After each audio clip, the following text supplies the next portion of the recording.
Welcome to Furniture Industry News, the podcast that keeps furniture professionals up to date on what's happening in our industry. I'm your host, and today is Thursday, August 29th, 2025.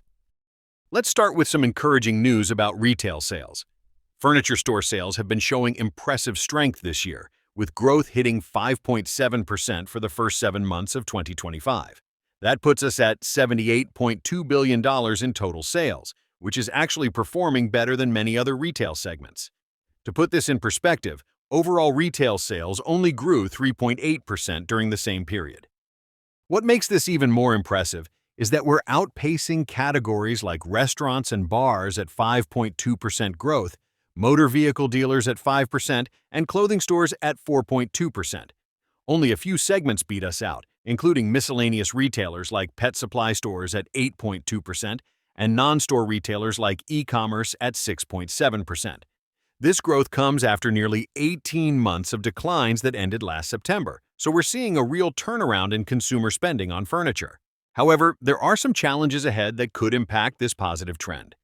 Homebuilder confidence dropped again in August, marking the 16th straight month of negative readings. The confidence index fell to 32, which means more builders see conditions as poor rather than good.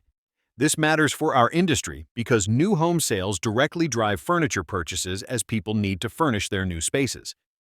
Builders are responding to the soft housing market by cutting prices and offering more incentives.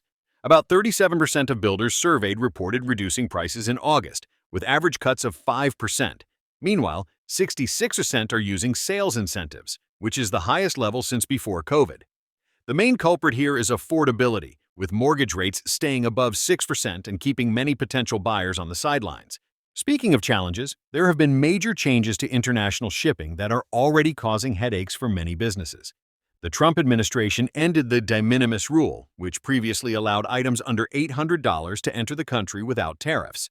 This change affects 92% of all U.S. cargo shipments, up to 4 million packages daily that were previously duty-free. The impact has been immediate and severe. Some U.S. shoppers are already seeing order cancellations, and about 30 foreign postal services, including those from Mexico, India, Switzerland, Japan, the UK, Australia, and New Zealand, have suspended shipments to the U.S. The administration is using a 6-month phase-in period where carriers can choose between charging a percentage of tariff rates or flat fees of $80 to $200 per package, depending on the country. This brings us to the broader topic of tariffs, which continue to be a hot-button issue in our industry. While many furniture professionals are feeling the pain of constant changes, there are some who argue that tariffs are actually starting to work. We're seeing companies like Universal Furniture building an 800,000 square foot upholstery facility in North Carolina, RH doubling domestic upholstery output, and Craftmaster reopening a shuttered plant. Vaughan Bassett has also pledged to expand U.S. production without immediate price increases. The argument is that for decades, the balance of trade in furniture has been unfair to the U.S., with many companies gaming the system by routing goods through third countries to avoid existing tariffs. While tariffs are a blunt instrument and cause short-term pain, supporters say they're necessary to level the playing field and bring manufacturing jobs back to America. On the enforcement side, U.S. Customs recently accused 23 mattress importers of participating in a major scheme to evade trade duties. The investigation found that companies were bringing products manufactured in China through countries like South Korea, Indonesia, Taiwan, and Vietnam to take advantage of lower duty rates.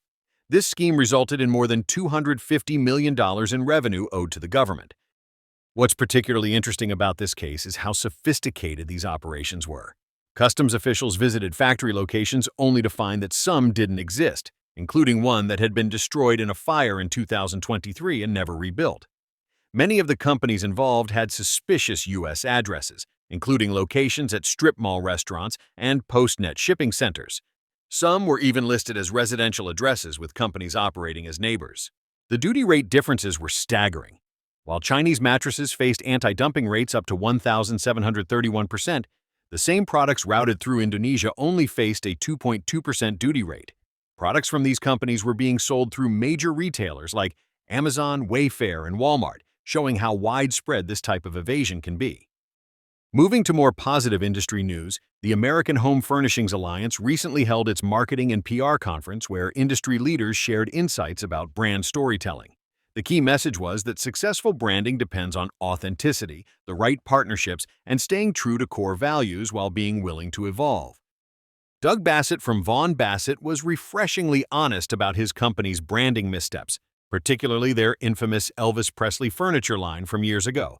While it generated huge attention and tripled their market attendance, it didn't translate to sustainable business because Elvis fans couldn't afford the furniture, and people who could afford it didn't want Elvis's name on their pieces.